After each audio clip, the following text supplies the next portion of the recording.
Friends, thank you for being here today. What if I told you that everything we thought we knew about the silver market, the manipulation, the suppression, the villains, was just a smokescreen for the greatest accumulation of wealth in modern history? And how would you react if you learned that the very bank we have spent 15 years fearing has quietly switched sides, effectively ensuring that the next major move for silver is not a crash, but a historic vertical launch? We are gathered here to discuss a turning point that will likely be written about in financial history books for decades to come. For the better part of a generation, specifically since the financial crisis of 2008, we have operated under a very specific narrative. It was a story of the people versus the banks. We believed, with good reason, that the bullion banks, led by the colossal giant JP Morgan, were the enemies of the honest investor. We believed they were using their massive size and unlimited paper leverage to crush the price of silver, to demoralize the retail holder, and to protect the fiat dollar. We were right about the tactics, but we were wrong about the motive. We thought they were trapped in a short position they couldn't escape. We thought we were squeezing them. But intelligence surfacing today suggests a reality that is far more shocking and, ironically, far more profitable for us. JP Morgan wasn't trapped. They were waiting. They weren't being squeezed. They were engineering a trap for everyone else. Today, we are going to walk through the mechanics of this 15-year master plan. We are going to look at the hard data that suggests JP Morgan has flipped the switch from being the market's biggest short seller to being the largest owner of physical silver in human history. We will explore why this matters for your retirement, your savings, and the future of the global economy. To understand where we are going, we must first come to terms with the new reality. The suppression era is over. We must accept that the war for fair price discovery, which many of you have fought by holding physical coins and bars through years of stagnant prices, has been won. But it wasn't won by a regulatory agency, and it wasn't won by a Reddit forum. It was won because the general of the opposing army decided it was time to change uniforms. For 15 years, the prevailing wisdom was that JP Morgan held a massive naked short position. For those of us who aren't professional traders, let's clarify what that means. To be short is to bet that the price of an asset will go down. A naked short means you make that bet without actually owning the asset to back it up. It is a risky, dangerous game usually played with paper contracts, not real metal. We believed that if the price of silver rose too high, JP Morgan would go bankrupt trying to cover these bets. This narrative is now dead. Recent deep analysis of custodial vaults, warehouse receipts, and market movements indicates that JP Morgan has completely exited those short positions. They have flipped the book. They are now net long. In plain English, this means they have placed a massive wager that the price of silver is going to skyrocket. This changes the entire physics of the market. Imagine you are in a rowboat trying to paddle upstream against a raging river. That river was JP Morgan's suppression machine. No matter how hard you paddled, the current pushed you back. Now imagine that the river suddenly reverses direction. The massive force that was pushing against you is now pushing you forward. We are no longer fighting the biggest bank in the United States. In a twist of fate that is almost hard to swallow, we are now effectively partners with them. Their profit motive has aligned with our preservation motive. They want $100 silver. They want $200 silver, not because they care about truth or honest money, but because they now own the silver. And when the biggest whale in the ocean decides to swim up, the water rises for everyone. Now, let's turn our attention to the vault and the sheer scale of this accumulation, because in the world of commodities, math does not lie. According to the data, JP Morgan is currently sitting on a physical stockpile of approximately 750 million ounces of silver.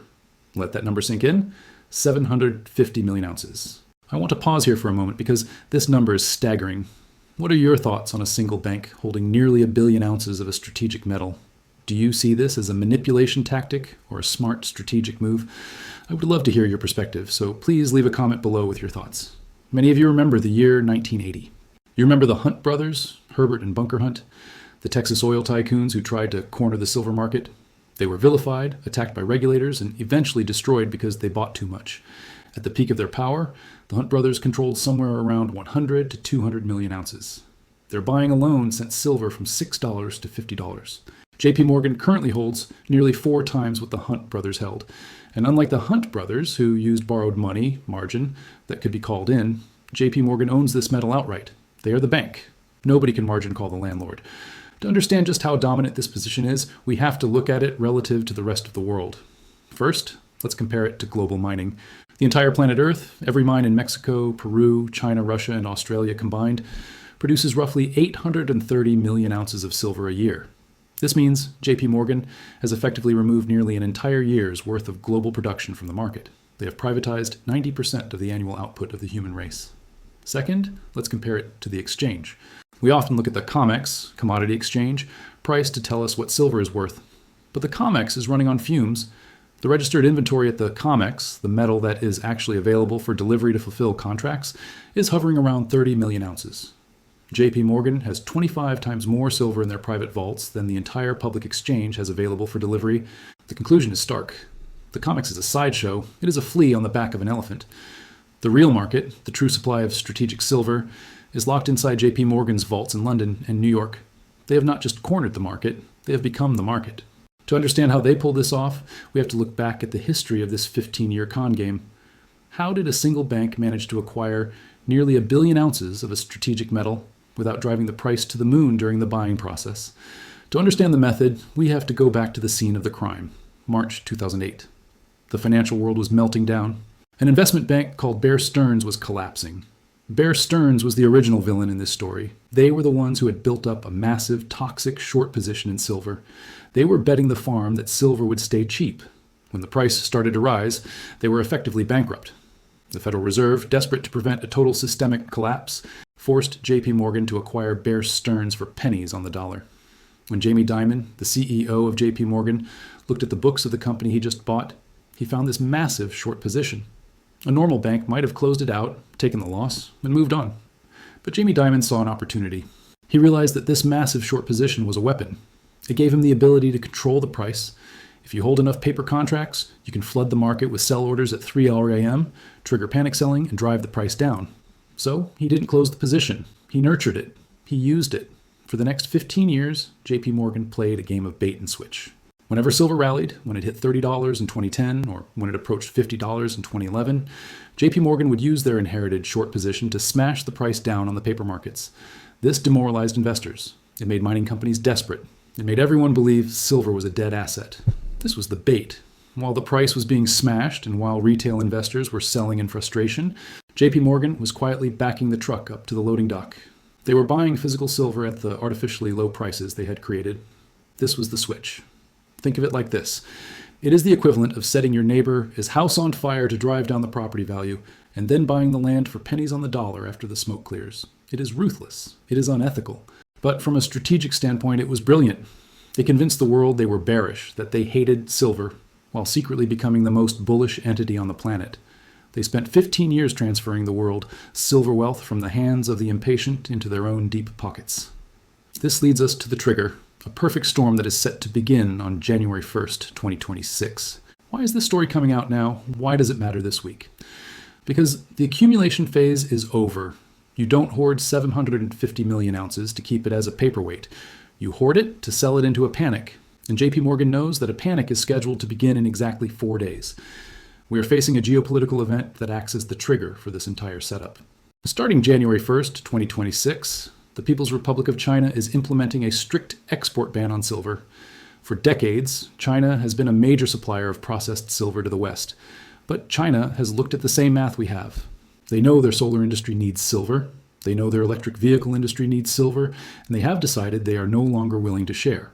This creates a pincher movement, a classic military tactic applied to economics. From the east, the Chinese government is locking the gates. Supply from Asia is about to hit zero. From the west, JP Morgan has locked the vault.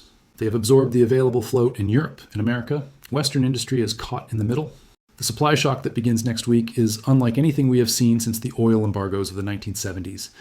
Global supply is effectively being cut in half overnight. The companies that rely on this metal, the giants of our economy, are walking into a buzzsaw. With the trap set, we must identify the victims, which in this cycle are big tech and the green energy sector. In 2008, the victims were homeowners. In this crisis, the victims are the titans of Silicon Valley.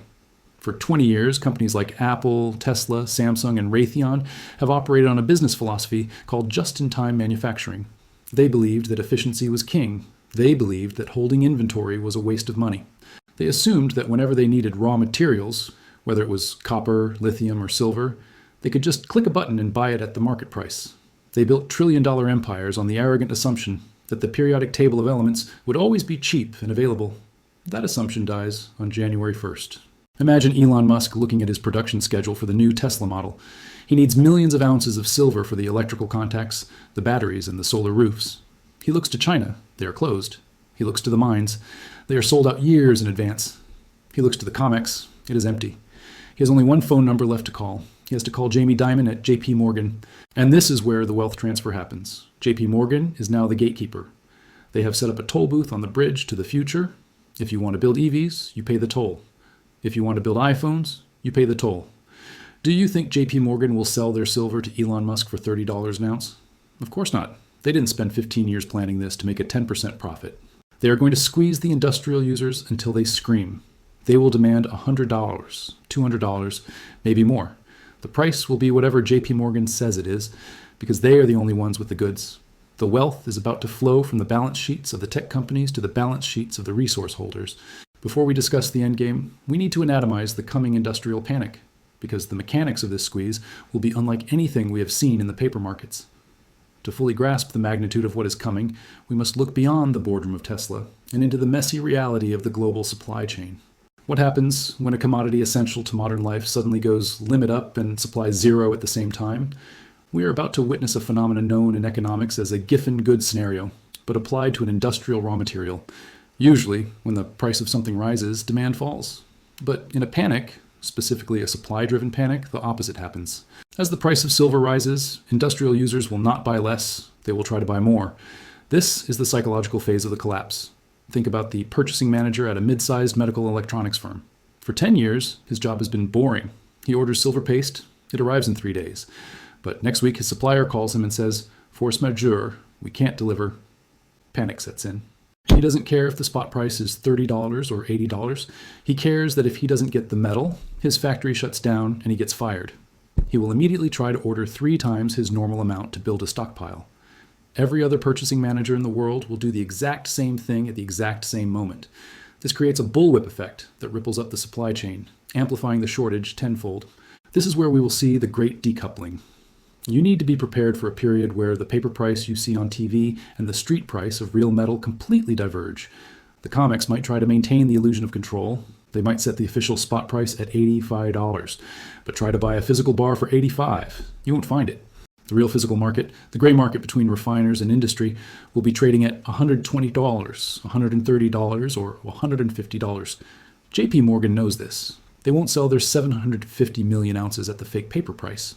They will sell it at the real physical price, effectively bleeding the industrial sector dry. Furthermore, consider the sectors that cannot say no. We talk about iPhones and Teslas, but silver is also a critical component in the defense industry. It is in the guidance systems of Tomahawk missiles. It is in the circuitry of fighter jets. It is essential for satellites. The Department of Defense does not have a price sensitivity. They have a mission requirement. If Raytheon needs silver to build missiles for the U.S. military, they will pay any price. They have to. And since the U.S. government sold off its strategic silver stockpile decades ago, they are now dependent on the private market. This puts JP Morgan in a position of supreme leverage, not just over the economy, but over national security. They effectively hold the strategic reserve of the United States. Do you think they will let that go cheap? Absolutely not. This ensures that the floor for silver is not just supported by investors like you and me. It is supported by the military-industrial complex and the medical industry. These are buyers who buy out of necessity, not speculation. This creates a permanent high-price environment. The dip is dead because the desperate industrial bid will catch every falling knife before it hits the ground. In addition to the industrial panic, we must face the geological cliff. Why the mines cannot save us this time. Friends, there is one common counter-argument you might hear from the skeptics on CNBC. They will say, sure, prices might spike, but then the miners will just dig up more silver, flood the market, and the price will crash back down. It sounds logical. It is the basic law of supply and demand. But I am here to tell you that when it comes to silver, that law has been repealed by the laws of physics and geology. We are facing a phenomenon known as the geological cliff, and it is the final nail in the coffin for the short sellers. First, we must understand the concept of ore degradation. For the last century, we have been mining the easy silver. We picked the low-hanging fruit. The high-grade veins that our grandfathers mined in Nevada and Mexico are gone. Today, mining companies have to move mountains of earth to extract mere grams of silver. The average yield per ton of rock has plummeted by over 50% in the last decade alone. This means that to get the same amount of silver, we have to burn twice the diesel, use twice the water, and grind twice the rock. In an era of rising energy costs, this makes new production astronomically expensive. The marginal cost to produce an ounce of silver is rising faster than the inflation rate. But the situation gets even more precarious when you look at where silver comes from. This is the byproduct paradox, and it is the single most misunderstood factor in the market. You see, 70% of the world's silver is not mined from silver mines. It is a byproduct of copper, lead, and zinc mining. It is an accident of geology. This means that the supply of silver is not determined by the price of silver. It is determined by the demand for copper and zinc. Think about the implications of this. If we enter a global economic slowdown, which many economists predict, the demand for base metals like copper used in construction could flatten or fall. If copper mines scale back production because housing construction slows down, silver production falls with it. We could see a scenario where the price of silver goes to $100 because of monetary panic, but the supply of silver actually shrinks because the base metal economy is in recession. The supply is inelastic. It does not respond to price signals. You could double the price of silver tomorrow. A copper miner in Chile is not going to change his production plan because silver is just a rounding error on his balance sheet. Furthermore, we have to talk about the lost decade of exploration. For the last 15 years, while the price was suppressed by the paper markets, capital fled the mining sector. Nobody wanted to invest in a mine when silver was stuck at $20. Exploration budgets were slashed to zero. Geologists were fired. Equipment rusted. We ate our seed corn. Now, even if the price hits $100 and capital floods back in, you cannot just flip a switch. It takes roughly 10 years to take a new deposit from discovery to first pour. 10 years of permitting, environmental studies, community negotiations, and construction. This means that for the next decade, the supply cake is baked. We are stuck with the mines we have. There's no cavalry coming over the hill to save the industrial users. There's no flood of new supply to bail out Apple or Tesla. The supply cliff is real, it is steep, and we have already walked off the edge. JP Morgan knows this. Their analysts have looked at the core samples. They have modeled the depletion rates. They know that the 750 million ounces in their vault is not just a pile of metal. It is the only bridge across the supply gap for the next 10 years. They have cornered a market that physically cannot expand. This is the definition of a squeeze that has no exit. The only release valve is price. Much, much higher price. This brings us to the endgame, which is fundamentally about a monetary reset and wealth preservation. There's one final layer to this onion, and it is perhaps the most important one for us as individuals. Why would a bank, an institution that creates money out of thin air, want to own a hard asset like silver? Banks usually hate gold and silver because they are competitors to the US dollar. The fact that JP Morgan has accumulated 750 million ounces tells us something terrifying about their view of the US dollar. They aren't just betting that silver goes up. They are betting that the dollar goes down. They see the $36 trillion national debt. They see the inflation. They see the deficits. They know better than anyone that the only way out for the US government is to print money. Trillions and trillions of dollars. This will devalue the currency in your savings account. JP Morgan has built a lifeboat. They have exchanged their paper fiat currency, which they know is melting like an ice cube in the sun, for the most undervalued hard asset on Earth. The 750 million ounce hoard is their hedge against a monetary collapse. This provides us with something I call the JPM put. In the stock market, the Fed put is the idea that the Federal Reserve will step in to save the market if it crashes. In the silver market, we now have the JPM put. JP Morgan effectively owns the market. They will not allow the price to crash below their cost basis because it would destroy their own capital. They have put a floor under the price of silver that is as solid as the concrete in their vaults. Finally, I want to leave you with some strategic advice on how to navigate the chaos ahead. What does this mean for us? What does it mean for the retiree in Florida, the grandmother in Ohio, the veteran in Texas who has been stacking silver coins for years? It means you are right. It means your patience is about to be rewarded. But it also means you need to be disciplined. First, ignore the volatility.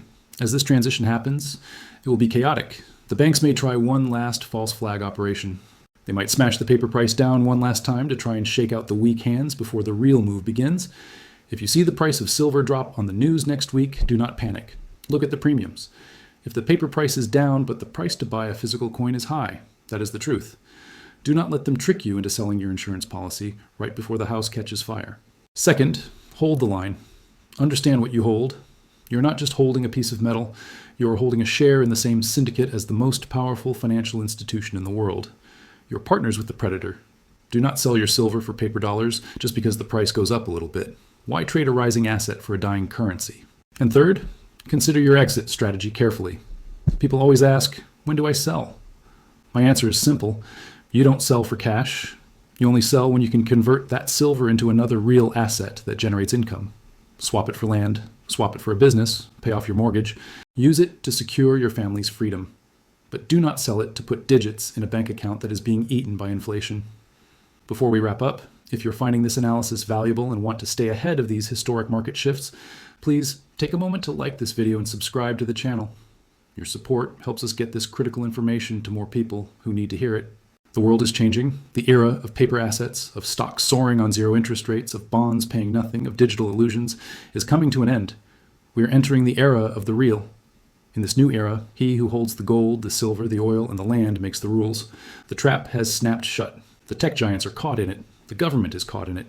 But for the first time in history, the little guy, the retail investor who saw this coming, is standing on the outside looking in. We are safe. We are prepared. We are seated at the table with the giants. Sit tight, watch the show, and take comfort in knowing that for once, the wind is at our backs. Thank you.